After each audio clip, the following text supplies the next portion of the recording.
Hello everybody and welcome to ReTv. This is our YouTube channel. We've just decided to start this mostly because you're all in your own homes and we can't meet up right now, and that's really sad because you'd miss my face. Usually there would be two of us, but because of social distancing, Corey is not here. But don't worry, we have the perfect substitute. There he is! Hi Corey, you alright mate?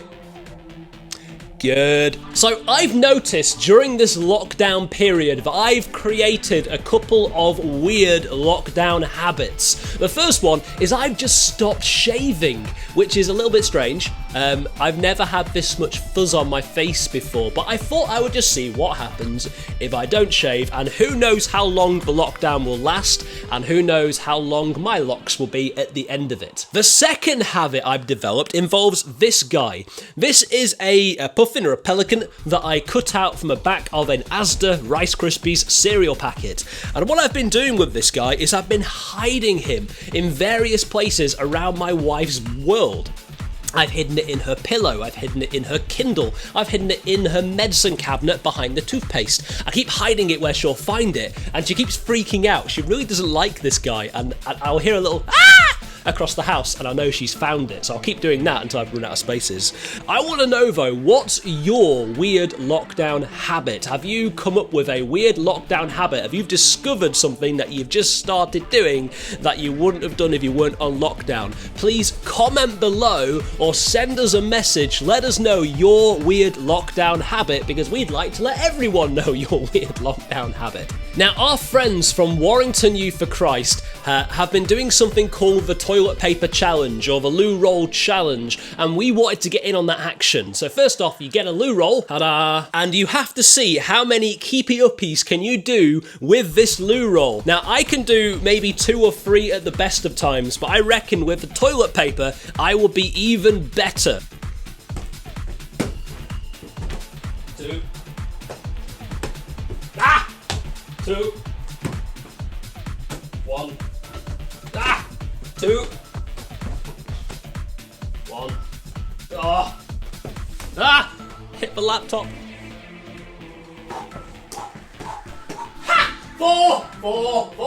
4.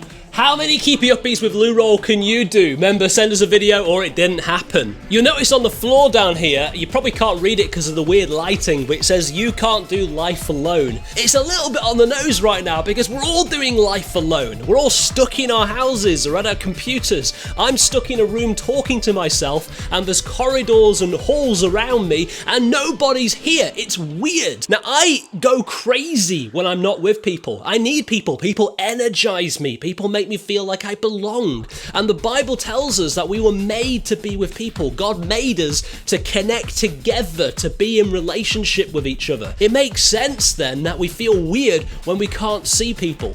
So I want to encourage you, of course, keep your social distance, minimum 2 meters apart, wash your hands, cover your mouth with something other than your hand, don't fidget with your face, don't lick anybody. But I want to encourage you, don't just disconnect from people, hang out with your family more than you might normally do, try and be a better, bigger brother or sister, talk to people online. When you're playing a game, stick your headset on and talk to other people, get on Zoom with us every Sunday evening so we can talk with you. Twice a week we're doing live feeds on Instagram and on Facebook. Connect with people online. Get on the phone to your grandma. Make sure that you really are still with people. What's next? Q&A! Every single time we get together, I do Q&A. I've been asking a few people to send me some questions, and I've not looked at them yet, so I've got 5 questions here, or 6 questions I've not been through. Oh, gosh. Oh, cool. All right, good. So we're going to go through these questions. Question 1, do you really believe in life after death? Yes, I absolutely do believe in life after death. I think when you die, we meet Jesus, and then depending whether we followed him or not will depend whether we spend the rest of eternity with him. That's a big question to start with. I believe in life after death, but I also believe in life right now. It said in the Bible in John 10:10 that Jesus came to give us life and life to the full. So let's live it. Number 2, why do Christians always wear suits on a Sunday? Why do Christians always dress up posh on a Sunday? Well, first off, I don't tend to. This is what I tend to wear on a Sunday. I might take my hat off. So you don't have to wear a suit on a Sunday. Sunday best is not a rule in the Bible. Do you know, when I visit my grandma, I tend to dress up nice. I think she likes that. It's a respecting her, and I think people feel something similar about God, that when you get to church, it's nice to make an effort. It's nice to show him that you love him and respect him, and for some people, a way of expressing that is how they dress. So yeah, maybe think about respecting other people, but wear whatever makes you feel like you connect with God. Do you drink? Do you know what? I do drink. I find staying hydrated is a very sensible thing to do, but you probably don't mean water, you probably mean alcohol. Yeah, I do drink. I stopped drinking a while back and didn't start again until I turned 30. And what I did is, for my 30th birthday, I got a very expensive, it was like £17 for a glass of wine. I had one sip and I hated it. It was horrible. I gave it to my wife, she drank it. But yeah, I do drink. I have an odd bottle of beer in here and there. Usually if I'm watching a football game or with a meal, I don't get drunk. I don't think that's a good idea. I don't think it's a good idea to lose control of your faculties or to not remember things. I also don't think it's a good idea to drink before you're legally allowed to drink. So yeah, I drink. I think it's okay for Christians to drink, but I would say just make sure that, 1, you're obeying the law, don't drink underage, and 2, just remember that actually it's important to be in control of who you are. Don't lose who you are by drinking, so don't get drunk.